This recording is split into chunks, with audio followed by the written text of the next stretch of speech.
versets difficiles. Bonjour à tous, soyez bénis en Jésus. Bienvenue à cette nouvelle rubrique Un verset difficile. Pour ce mois, nous sommes en train d'étudier la première lettre de Jean. Et aujourd'hui, je vais vous inviter à regarder un passage tiré du chapitre 4, notamment le verset 18. Il n'y a pas de crainte dans l'amour, mais l'amour parfait bannit la crainte. Car la crainte implique un châtiment, et celui qui craint n'est pas parfait dans l'amour. La crainte est une émotion qui est suscitée quand on se retrouve en face d'une situation qui nous effraie. Donc quand on se retrouve devant quelque chose qui est très grand, très puissant, automatiquement une crainte va naître en nous. Et cette crainte-là peut même être accompagnée de peur. Donc quand on applique cela à Dieu, on se rend compte que Dieu est puissant, Dieu est grand, Dieu est redoutable. Donc quand on s'approche de Dieu automatiquement, il peut arriver que l'on ait, on va dire comme premier réflexe, le désir de manifester une certaine crainte.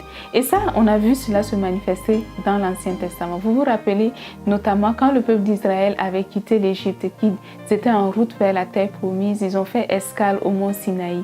Et sur le mont Sinaï, Dieu s'est approché d'eux pour leur donner la loi.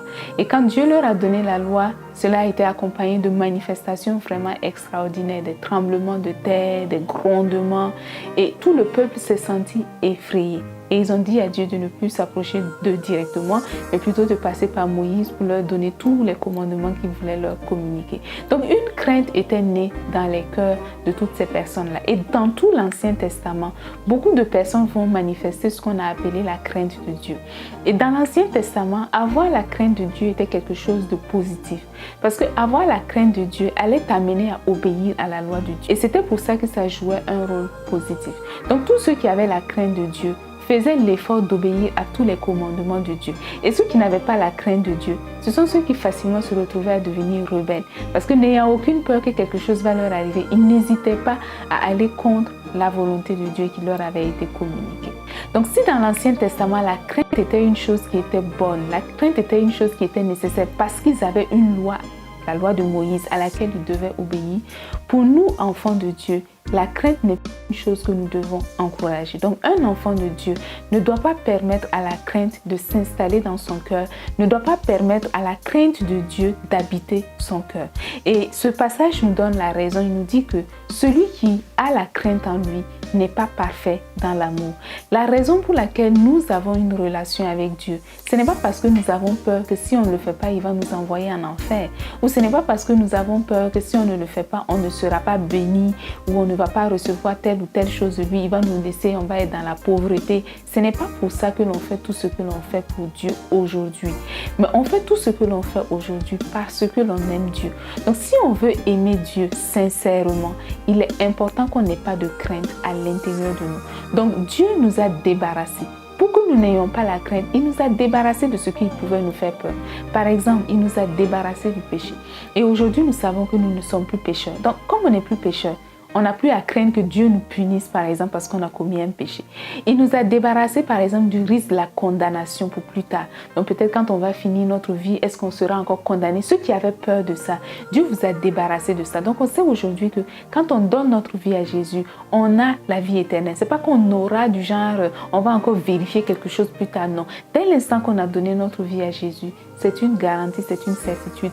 Nous avons la vie éternelle et c'est un acquis définitif. Donc, nous n'avons plus à avoir peur que Dieu ne nous donne pas la vie éternelle. Donc, de cette manière, Dieu a fait en sorte que tout ce qui aurait pu nous faire peur vis-à-vis de lui ne soit plus d'actualité.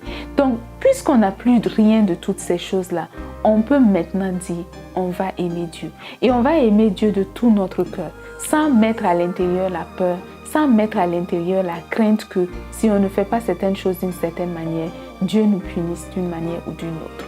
Donc retenez que Dieu ne punit pas ses enfants. Dieu corrigera peut-être ses enfants quand ils vont faire des choses qui sont erronées. Il va vous montrer, voici la meilleure manière de faire. Il va nous corriger, il va nous enseigner, il va nous éduquer. Il fait toutes ces choses. Mais Dieu ne punit pas ses enfants. Et donc vis-à-vis de Dieu, Dieu ne veut pas que nous ayons des sentiments de crainte à son endroit. L'amour ne peut être parfait dans la crainte. Donc pour nous, nous devons simplement aimer Dieu de tout notre cœur. Pas parce qu'il va nous punir si on fait mal. Pas parce que si on ne le fait pas, il ne va pas nous bénir. mais simplement parce que nous l'aimons. Nous voulons développer notre relation avec lui. Nous voulons être avec lui tous les jours de notre vie. Donc ce qui nous motive avec Dieu, c'est la foi et l'amour, jamais la crainte. Donc chassez de votre cœur la crainte. Ne permettez pas à la crainte de trouver une place quelconque en vous, parce que tant que la crainte sera en vous, votre amour pour Dieu sera imparfait. Donc autrement dit, c'est une manière de dire que vous ne pourrez jamais aimer Dieu. Donc pour aimer Dieu en toute sincérité, assurez-vous que la crainte quitte votre cœur. Soyez bénis en Jésus. Suivez-nous sur les réseaux sociaux, sur Facebook, Instagram à l'adresse Jeunesse Foundation. Visitez notre chaîne YouTube à l'adresse Jeunesse Foundation et visitez notre site web à l'adresse www.fondationjeunesse.org. Nous y postons des ressources qui sont accessibles gratuitement, qui vous aideront à grandir dans votre relation avec Jésus.